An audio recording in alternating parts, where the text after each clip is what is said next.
What's going on, guys? Cesar here. Welcome to a brand new video. Today I'm talking about the Joker 2 or Joker Folie à Deux. So yeah, I watched this movie in the cinema yesterday and it was an IMAX cinema, and yeah, the IMAX experience of this movie is phenomenal. But yeah, I thought I'd give you a review about what I think about this movie, and this review is going to be completely spoiler free because the movie just came out, so I'm gonna assume most people didn't see it yet. So yeah, spoiler free review of the movie. I'll just say my opinion. I'll just say what I think about the movie, what I think is good and bad, but I will not say anything about the plot or the story or these sort of things. So yeah, let's just get right to it. So let's talk about the very first thing, the genre. And yes, before I entered the movie, I've seen everyone saying that it's gonna be musical or whatever. I honestly didn't believe it. Like, I've seen people saying it right in front of my face, but I did not believe it. No, how the hell is the Joker 2 gonna be musical? But yeah, it was musical, and it was not just musical. Okay, get this. This is Google. Right here, I searched the high school musical movie songs, and it has 13 songs, as you can see right there. A lot of songs for a single movie, wouldn't you agree? How many songs do you think the Joker 2 has? Come on, take a wild guess, you know? Give it your best shot. 14 songs. I have counted. It has 14 songs. I have counted. And most of the songs are completely unnecessary. It's something like someone comes to Arthur and be like, "Hey Arthur, how you doing?" "I am fine. I am fine. I'm the best person in the world." Most of the songs are like that. It's completely unnecessary, completely freaking like the situation didn't really call for a song. It's freaking ridiculous. And the fact that it was musical, which is literally the stupidest genre I could ever think of for the Joker movie, didn't just ruin the movie or ruin the plot, or also the fact that it has 14 songs, which is, I mean, name one Disney movie that has 14 songs. But I'm not talking about that either. I'm talking about that it didn't just ruin these two things, it also ruined the casting. I'm pretty sure many actresses out there would have been way better than Lady Gaga in, you know, playing the role of Harley Quinn, this version of Harley Quinn. But they were forced to use Lady Gaga just for the sole purpose that she's a singer, so she will be more fitting to a genre that no one asked for. And yeah, that is kind of frustrating to me. Okay, don't get me wrong. I'm not saying that Lady Gaga performed badly in this movie. No. I honestly think she did kind of a good job, you know? I mean, considering that she's not a professional actress in the first place, I think she nailed the role perfectly. What I'm saying is, I think there are other actresses that would be more fitting to that role. That's all I'm saying. And the fact that it was musical and they had to bring Lady Gaga for it kind of ruined that opportunity, and yeah, it bothers me. Okay, I've talked about some things I hated in the movie. Now I'm gonna talk about the things I think were amazing in the movie. First of all, Joaquin Phoenix. His performance was as good as the first movie, so there's that. So as all the other actors, really. There are some actors that were in the first movie that came here, and some other actors that were seen for the first time, and I think the acting in the movie is phenomenal from all the people, you know? And Joaquin Phoenix specifically, his performance was legendary, just like the first movie, like I said, and I wouldn't be surprised if he won an Oscar again. I don't think he will win an Oscar this time as well, but I wouldn't be surprised if he did. Like, his performance is not less than the last movie at all. Something else that was really impressive to me is that Joaquin Phoenix's body didn't change one bit. Even though there is 5 years of difference and you would expect the actor to have a different physical body in these 5 years, but no, he has the same exact body that he had in the last movie. It almost feels like he finished the last movie and then immediately started the next movie afterwards. There were no years in the middle, you know? It's amazing effort from Joaquin Phoenix, by the way. He kept the same exact body he has last movie, even though it was 5 years ago. He kept the same exact performance and level of performance, so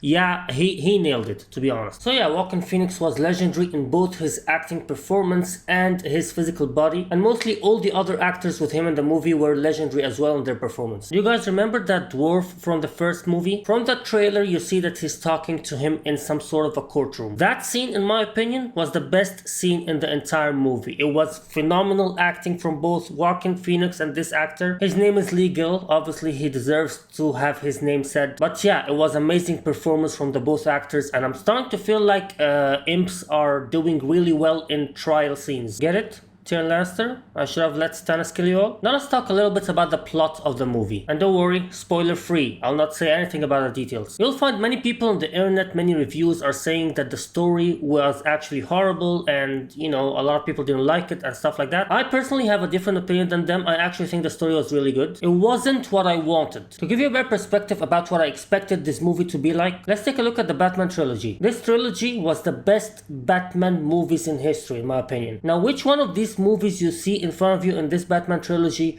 that you think is the best movie of them all? The Dark Knight.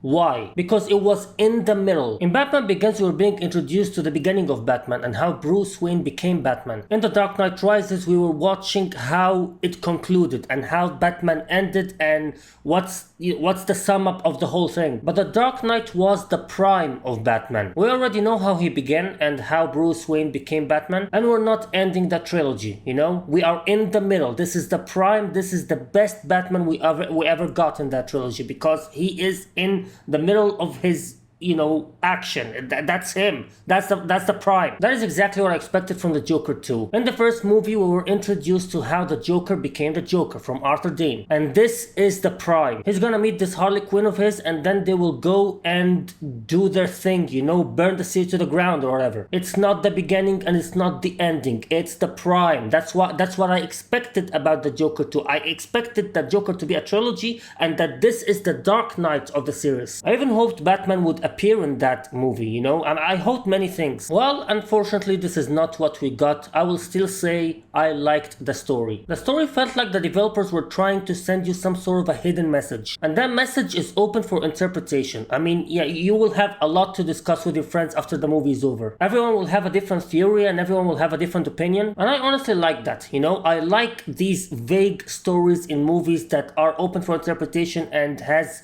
many meanings and people could get many point of views from it. So yeah, from the story and from the writing, I would say it was pretty decent. Not what I expected, but pretty decent. However, the fact that the movie is musical is extremely unforgivable to me. There's something about musical movies to me personally, when I was a kid and I was watching a Disney movie or something and they suddenly just start singing out of nowhere, they'd be like, as a kid I was like, okay, let's a song, okay, I hated songs as a kid in the Disney movies, and I've never actually seen any of my friends or any kid at all liking Disney songs in the middle of a movie. So I was like, what the hell? Who are they making it for? That's why Flynn is probably my favorite Disney character ever, because he's the only character to ever question it. Why are you guys singing? Imagine in real life you're in a situation and then suddenly in the middle of a situation some random person starts singing and then everyone around him sings with him as well. Like, what the fuck? Do you guys have mental issues or something? Like, should I call someone? Another thing I hated about the movie is the imaginary scenes. I think it's kind of obvious from the trailers that some scenes are not real. Like this one, for example. There's no way he hit the judge. Like, come on. And yes, it is true.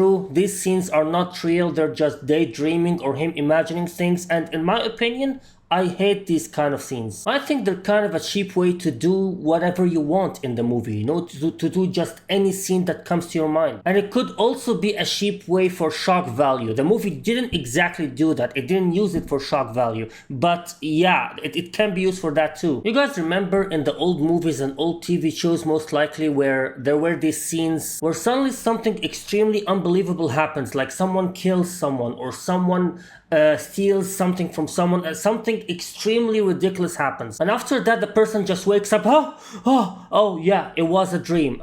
That's what I'm talking about. You can use this kind of stuff for shock value, and in my opinion this is cheap. The Joker 2 did do this kind of daydreaming and not real scenes all the time. They did not do it for shock value, so that I would be fair. They basically just did it so that they could film whatever the fuck they want without any restrictions. It's a dream, so I can do whatever I want, and I hate that. In my opinion, I think this is kind of a cheap way of making movies. I hate these scenes, and yeah, Joker 2 has a lot of them. However, I still give the movie a little bit of credit for the story and the way they put the story together. They were trying to create a new concept of the Joker, and I like that. A different concept from what we have had for all these years about the Joker. They're trying to create a new, unique one, and I liked that. They also were trying to show you how the society reacts towards someone like Arthur Dane. Like, for example, you are a person, I'm talking about things that happened in the first movie now. You are a person who have mental issues and you created a lot of crimes because of these issues and because of these problems you've had in the past. Will the society forgive you or not? Will they sympathize with you or not? Do they even give a crap about your reasons? And the movie also shows that just fine. There were a lot of characters and a lot of group of people that were presenting specific partitions of the society and how each one of them would act towards someone like Arthur Dane. The movie also had some scenes in it that had some subliminal messages hidden inside it, and I also like that. So my point is, there are some good things in the movie, some bad things in the movie. It's kind of a 50-50 to me. And yeah, my final verdict for the movie would be 5 out of 10, because yeah, it's exactly 50-50. I hated half of the things in the movie, I loved half of the other things, and yeah, I've stated all the things I hated and all the things I loved, but yeah, it's a 5 out of 10. I think that's a decent final verdict for me. Let me know in the comment section below what your final verdict for the movie is, and what's your opinion about the movie, whether you liked it or not, whether it's good or not to you, and discuss these things in the comments. But you know, do me a favor and try to make it spoiler free for anyone who hasn't watched the movie yet. And yeah, that's basically all. I'll see you guys in the next video. Bye.